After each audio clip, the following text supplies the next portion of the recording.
Hoje somos convidados a refletir sobre a quinta obra de misericórdia espiritual. Papa Francisco pede que nós, para despertar a nossa consciência e motivar o nosso coração em direção aos pobres, aos pequenos e aos indigentes, que reflitamos as obras de misericórdia, que são 14, 7 obras materiais e 7 obras espirituais. Vamos recordar quais são as 7 obras espirituais propostas pela Igreja. Primeira obra, ensinar os ignorantes. Segunda obra, dar bom conselho. Terceira obra, corrigir os que erram. Quarta obra, perdoar as injúrias. Quinta obra, consolar os tristes. Sexta obra, sofrer com paciência as fraquezas do nosso próximo.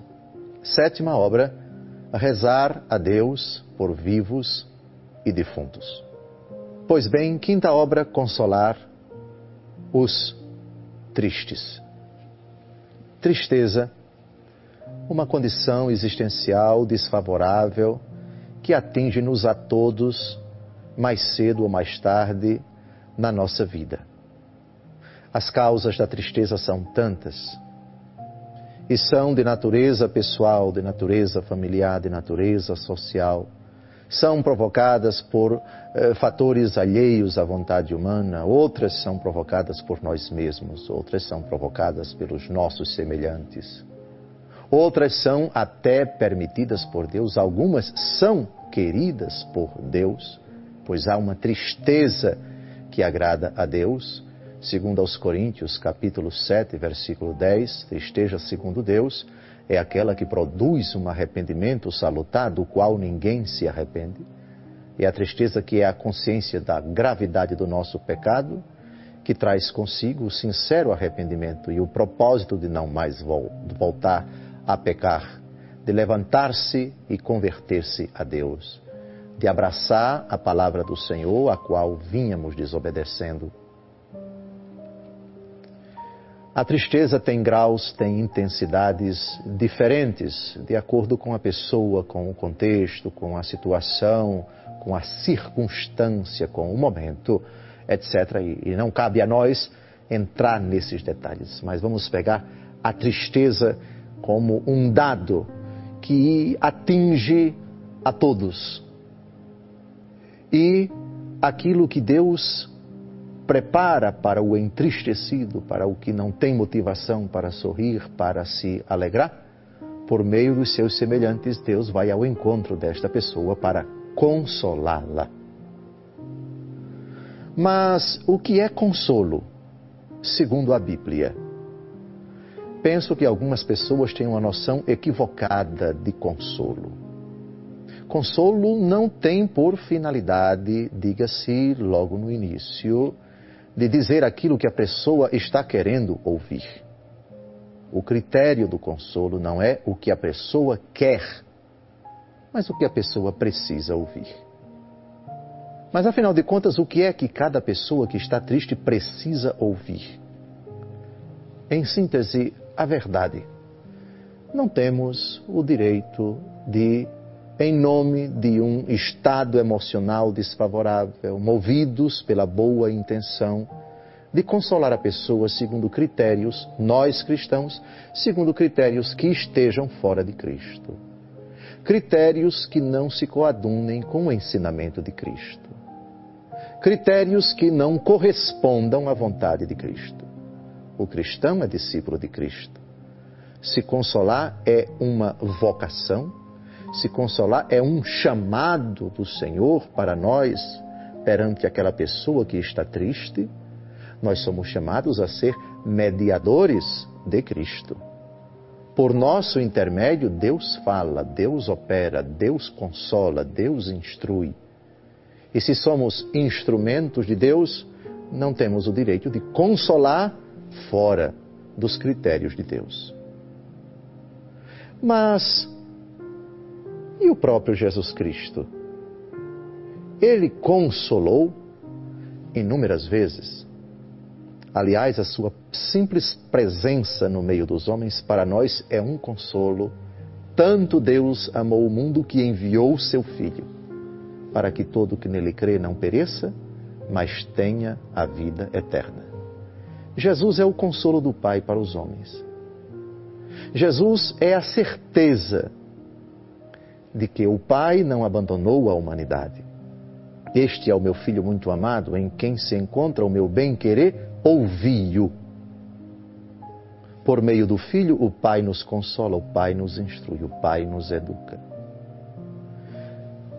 Depois, todo o ensinamento de Jesus, todos os gestos de Jesus, todas as manifestações misericordiosas de Jesus são para nós um grande consolo. Consola-nos saber que Jesus curou e cura e vai curar. Que Jesus ensinou, ensina e vai ensinar. Que Jesus operou e vai operar prodígios na nossa vida. Mas eu gostaria aqui de me referir especificamente ao consolo que nosso Senhor Jesus Cristo dirigiu a pessoas tomadas em particular durante sua vida pública, pessoas estas afetadas, experimentando terríveis sofrimentos. Seja em ocasião de doença, vou lá curá-la, seja de profunda tristeza, humilhação, vergonha, aquela pecadora pública que anonimamente chega aos pés de Jesus, chora, banha os seus pés com suas lágrimas, enxuga os pés do Senhor com os seus cabelos e é consolada com o perdão dos pecados. Seja aquela mulher sirofenícia cuja filha, atormentada por um demônio, é consolada quando Jesus liberta sua filha das amarras de Satanás. Ou aquela adúltera flagrada em adultério que tem os seus pecados perdoados. Mas vamos tomar dentre todos estes momentos existenciais desfavoráveis, de profunda tristeza, de profunda amargura, olhemos para nosso Senhor Jesus Cristo, que vai ao encontro de uma família que ele muito estimava. Ele costumava se hospedar na casa dessa família quando ia a Jerusalém, um povoado próximo à cidade, à capital, Jerusalém, Betânia. Estou falando da família de Marta, Maria e Lázaro. Este estava morto já há 4 dias. Jesus recebe a notícia da morte de Lázaro e se dirige à casa das 2 irmãs enlutadas, Marta e Maria. Estamos no capítulo 11 do Evangelho segundo João. Pois bem, eu vou citar agora 8 versículos desse capítulo, a partir do momento em que Jesus sabe da morte de Lázaro, ele se dirige a Betânia. E aqui nós temos uma das mais confortadoras consolações. Jesus é o modelo para nós de tudo. Aprendei de mim, que sou manso e humilde de coração. Vamos aprender de Jesus a pôr em prática esse dom tão precioso, essa arte que precisa ser muito bem aprendida para poder ser bem exercitada. Jesus, o nosso Consolador. João, capítulo 11, versículos de 20 a 27. Mal soube Marta da vinda de Jesus, saiu-lhe ao encontro. Maria, porém, estava sentada em casa. Marta disse a Jesus: Senhor, se tivesses estado aqui, meu irmão não teria morrido. Mas sei também, agora, que tudo o que pedires a Deus, Deus tu concederá. Disse-lhe Jesus: Teu irmão ressurgirá. Respondeu-lhe Marta: Sei que há de ressurgir na ressurreição no último dia. Disse-lhe Jesus: Eu sou a ressurreição e a vida. Aquele que crê em mim, ainda que esteja morto, viverá. E todo aquele que vive e crê em mim, jamais morrerá. Crês nisto? Respondeu ela: Sim, Senhor. Eu creio que tu és o Cristo, o Filho de Deus, aquele que devia vir ao mundo. A consolação que aqui Nosso Senhor manifesta e dirige a Marta e também a sua irmã, ela é carregada, antes de tudo, de sentimentos. Sim, Jesus, verdadeiro homem, foi semelhante a nós em tudo, exceto no pecado. Os sentimentos humanos são uma coisa boa. Prova disso é que quando Jesus chega, antes de pronunciar estas palavras, e se dirige ao túmulo, ele chora. Jesus se comove. Sinal do amor que ele tinha, da amizade sincera que ele nutria pelo seu grande amigo Lázaro, morto há 4 dias. O Consolador é, antes de tudo, uma pessoa sentimental, não sentimentalista. E Jesus as tranquiliza com palavras que são segurança. O objeto da consolação da parte de Jesus para as 2 irmãs pode ser definido por uma palavra: certeza. Primeiro, teu irmão ressurgirá. Uma certeza. Jesus não fala de probabilidades. Jesus não emite opiniões. Jesus assegura. Jesus assevera. Não se trata de certezas racionais, intelectuais. Essas verdades, nesta hora, são até desnecessárias. Na consolação de nosso Senhor Jesus Cristo, certeza de fé, objeto da fé. Teu irmão ressurgirá. Eu sou a ressurreição e a vida. Aquele que crê em mim, ainda que esteja morto, viverá. E todo aquele que vive e crê em mim, não morrerá. Creis isto? A arte de consolar. O desafio da consolação. O ministério da consolação. Tem como núcleo verdades que procedem de Deus. Certezas que nos foram garantidas por Deus. Teu irmão ressurgirá, creio na vida eterna. Eu sou o caminho, a verdade e a vida. Aquele que crê em mim, ainda que esteja morto, viverá. Eu sou a ressurreição e a vida. E por aí vai. O Consolador é, antes de tudo, deve ser, antes de tudo, uma pessoa profundamente convicta das verdades eternas.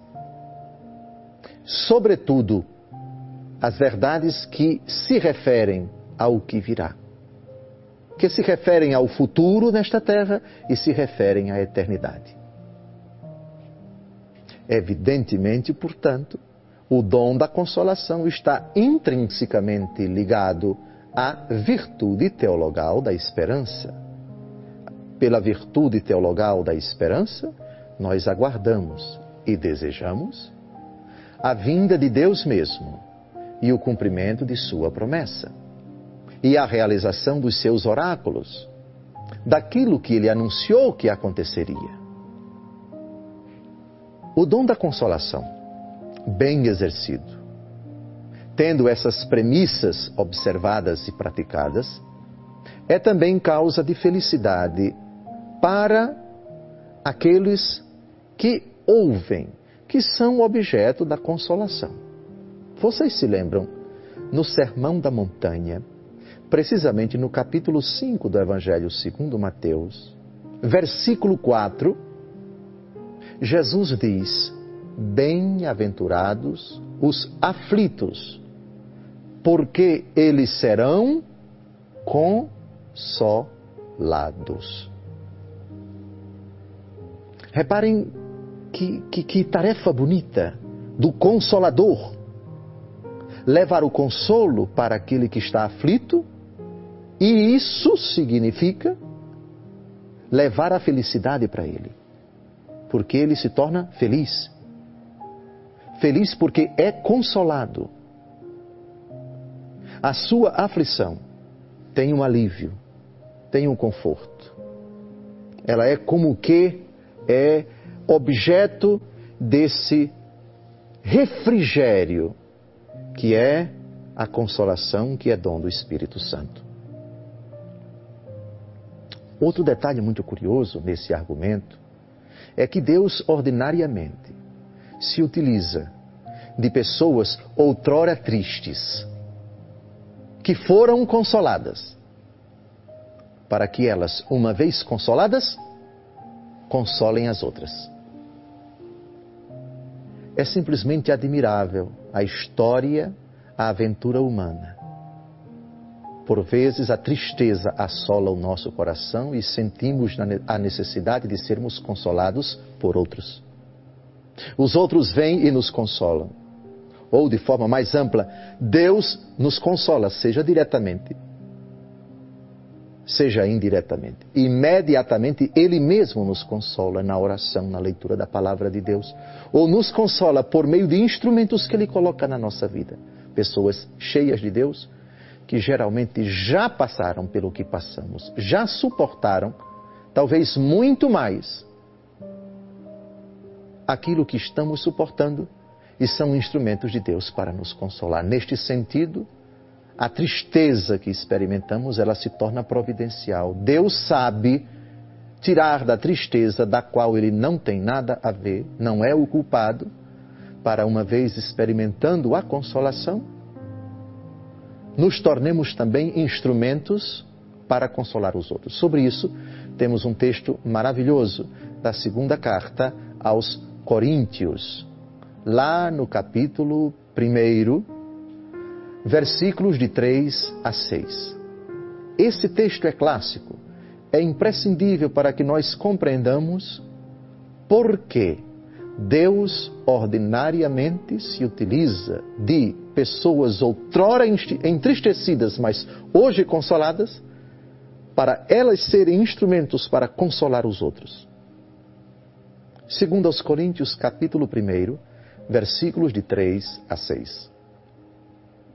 Bendito seja Deus, o Pai de nosso Senhor Jesus Cristo, o Pai das misericórdias, Deus de toda consolação, que nos conforta em todas as nossas tribulações, para que, pela consolação com que nós mesmos somos consolados por Deus, possamos consolar os que estão em qualquer angústia. Com efeito, à medida que em nós crescem os sofrimentos de Cristo, crescem também por Cristo as nossas consolações. Se, pois, fomos atribulados, é para a vossa consolação e salvação.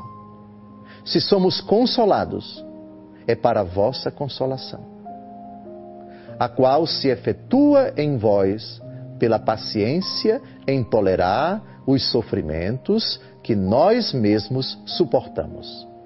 O texto é simplesmente admirável. Deus aqui é chamado de Deus da consolação. Brota do coração de Deus, faz parte do seu ser, é objeto de sua solicitude quando nós estamos tristes, nos consolar. Outro detalhe muito importante desse texto, cuja primeira verdade é esta: na nossa tristeza, Deus não se afasta de nós. Deus está sempre próximo ao homem entristecido, porque Ele tem um propósito, um desígnio de consolação. Depois, visando não somente a nós que estamos tristes, Deus enxerga muito mais. Vem nos consolar para que, uma vez consolados por Ele, consolemos também os outros. Neste sentido, o nosso sofrimento não é algo casual. No infinito e absolutamente desconhecido, humanamente falando, desígnio de Deus, este sofrimento que eu estou experimentando agora vai redundar em benefício não apenas para mim, mas também para muitos outros. Porque depois que eu for consolado por Deus, Deus se utilizará de mim para consolar outras pessoas. Sem dúvida alguma, É possível que uma pessoa que nunca passou pelo sofrimento que aquela pessoa está passando seja instrumento de Deus para consolá-la. Deus pode se utilizar de qualquer instrumento para consolar as pessoas. Mas, ordinariamente, Ele quer se utilizar de instrumentos outrora sofridos, chagados, experimentados, que passaram pelo cadinho do sofrimento e que aprenderam, e que amadureceram, e que se enriqueceram espiritualmente, e que foram favorecidos pelo favor, pelo socorro divino, portanto estão cheias de força, porque consoladas pelo próprio Deus, estão mais, por assim dizer, habilitadas a falar, com o perdão da palavra, de cadeira para outros que estão sofrendo situações semelhantes ou não semelhantes. E, de fato, uma pessoa de fé, outrora profundamente sofrida, hoje consolada, ela tem mais elementos, ela tem mais argumentos. A consolação, por outro lado, por favor, ela não é uma discussão intelectual, ela não é uma tergiversação, uma elucubração teológica. Não é uma tese de mestrado ou doutorado sobre o tema do sofrimento, não. O consolado é, antes de tudo, o experimentado na dor, a exemplo de Jesus, que vai ao encontro do sofrido dizer certezas, com aquela serenidade que é própria de quem derramou tantas lágrimas, de quem esperou tanto tempo, de quem se angustiou, mas foi socorrido, foi valido, foi protegido, foi amparado, foi presenteado pelo Senhor, foi objeto de sua providência. Ele diz verdades. De novo, recordando as palavras de Jesus no texto que citamos ainda há pouco, teu irmão ressuscitará. Ninguém como Deus. A presença do Senhor é inquestionável. O Senhor é maior que este sofrimento. Entrega o teu caminho a Deus. Com palavras da Escritura, com exemplos do Evangelho, com citações com a doutrina de Jesus, com o testemunho de Jesus, dos santos, dos mártires, de tantos outros fiéis a Deus que naquele sofrimento, em situação parecida, suportaram e resignados confiaram no Senhor. Eis, portanto, caríssimos, algumas palavras desse dom da misericórdia espiritual que é consolar os tristes. Desejo que todos os cristãos batizados rezem a Deus Todo-Poderoso para que você também se torne um consolador. Alguém que se coloca à disposição de Deus para ir ao encontro do que chora, do que sofre, do que está triste, para levar Jesus, para dizer as palavras de Jesus, para confortar, aliviar e dar alegria aos tristes. Amém.